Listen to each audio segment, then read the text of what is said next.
Good morning. आप हैं psychologist counsellor शुभा के साथ। लाइफ में कई बार मेरे पास ऐसे पेशेंट आते हैं कि उनको लगता है कि वो डिप्रेशन को फेस नहीं कर पा रहे हैं। और डिप्रेशन का सबसे बड़ा कॉज क्या होता है? या तो उनका ब्रेकअप हो चुका होता है, या कभी कभी कुछ आते हैं जिनके लव वन की डेथ हो चुकी होती है, सडन डेथ, एक्सीडेंट्स के थ्रू या कुछ भी। तो अभी मेरे पास 2-3 केसेस ऐसे आए हैं जिसमें मुझे देखा गया है कि वो इंसान पूरी तरीके से तकलीफ़ में चला गया और उसको निकलने में भी प्रॉब्लम हो रही थी।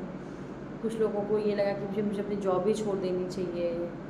तो किसी भी चीज़ का सल्यूशन क्या है, ये चीज़ें जानना बहुत ज़रूरी है। लाइफ में जो चीज़ चली गई है वो वापस नहीं आ सकती। फर्स्टली, अब जिस इंसान को जाना था वो दुनिया से जा चुका है। अब उसके लिए चाहे आप जॉब छोड़ दो, चाहे आप दुखी रहो, चाहे आप कमरे में बंद रहो, वो इंसान लौट कर आपके पास नहीं आ सकता। वो किसी दुनिया में जहाँ होगा खुश होगा। जब तक आप ये चीज़ नहीं सोचोगे, आप अपने दुख से बाहर नहीं निकलोगे। और वो प्लेस धीरे धीरे वो दुख, वो तकलीफ धीरे धीरे कम होती है, एक दिन में कम भी नहीं होगी। अगर आपको लगता है कि आप कोई वीडियो देख लो या कुछ ऐसी चीज़ें पढ़ लो कि आपको कोई भी दुख या तकलीफ़ एक दिन में ख़त्म हो जाए, तो वो एक दिन में नहीं ख़त्म होने वाली है।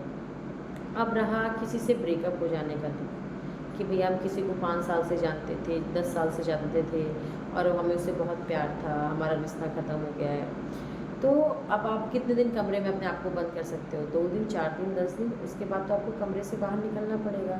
आप, क्योंकि अगर उससे ज़्यादा आप बंद रहते हो तो आप डिप्रेशन के पेशेंट बन जाओगे, क्योंकि आप अपने दुख से, अपनी तकलीफ से बाहर ही नहीं निकलना चाहते हो। तो ये आपका माइंड है, आप अपने माइंड को जिस तरफ ले जाओगे, आपकी माइंड उतनी ही तेज़ी से उस तरफ जाना चाहेगा।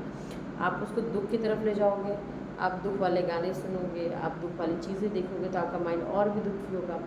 अगर आप उससे बाहर निकलना चाहते हो तो आप अपने काम पे फोकस कीजिए, अपनी अपनी आगे आपकी ग्रोथ कैसी हो उस पर फोकस कीजिए। आगे आप किसी से फ्रेंडशिप कीजिए, दोस्ती कीजिए मूव ऑन करने के लिए, ताकि आप अपने दिमाग को समझा सकें कि कोई भी चीज़, कोई भी इंसान, कोई भी जीव जंतु आपके लिए एक टाइम तक के लिए था। अब वो चीज़ें ख़त्म हो चुकी हैं, अब उससे आगे निकलना है, आगे बढ़ना है। तो उसका सबसे बेस्ट तरीका होता है कि एटलीस्ट आप अपने फ्रेंड से मिलिए, उनसे बात कीजिए। आप अपने आप को कमरे में, पहली बात तो बिल्कुल भी बंद मत कीजिए, घर में मत रुकिए। आप किसी से बात करेंगे, आपका मन हल्का होगा और आप अपने काम पे फोकस कीजिए। मुझे पता है स्टार्टिंग में फोकस नहीं होता है, बट धीरे धीरे आप कोशिश करोगे, ट्राई करोगे, एक दिन फोकस नहीं होगा, 2 दिन नहीं होगा, तीसरे दिन आप ऑटोमेटिकली होगा, क्योंकि वो काम आप बहुत दिन से कर रहे हो। आपके दिमाग को पता है ये काम किया जाता है और कैसे किया जाता है, किस तरह से अच्छे से किया जाता है। तो ये सबसे अच्छा तरीका होता है कि आप अपने आप को किसी भी दुख, किसी भी तकलीफ से बाहर निकालते हो। और धीरे धीरे क्या होता है, कोई भी चीज़ें होती हैं, धीरे धीरे आप समझ जाते हो कि इतने ही दिन के लिए आपके साथ थी, उसको पहले से ही डिसाइडेड था। चाहे वो फिर इंसान हो, चाहे वो जानवर हो, या चाहे कोई भी, चाहे वो कोई रिश्ता ही क्यों ना, तो वो इतने दिन के लिए था। तो आप जिस दिन ये चीज़ सोच लेते हो, अपने दिमाग को समझा लेते हो कि बस इतने ही दिन के लिए हमारे पास था वो चीज़, और फिर आप उसको धीरे धीरे कम कर लेते हो, अपना दुख, अपना अपना डिप्रेशन वाला जोन कम करना शुरू कर देते हो। अगर आपको उस जोन को बढ़ाना है तो आप उसके बारे में लगातार बात कीजिए, लगातार चर्चाएँ कीजिए, और एक टाइम के बाद आप साइकेट्रिस्ट के पास जाएंगे, आप दवाएँ खाने लगेंगे। तो अगर आप मेरा ये वीडियो पूरा देख रहे हैं तो सबसे पहले उस चीज़ के बारे में कम बात कीजिए, कम कीजिए, उस चीज़ से कैसे बाहर निकलना है उसको सोचिए, अपने दिमाग को डाइवर्ट कीजिए, अपने काम में बिज़ी रहिए।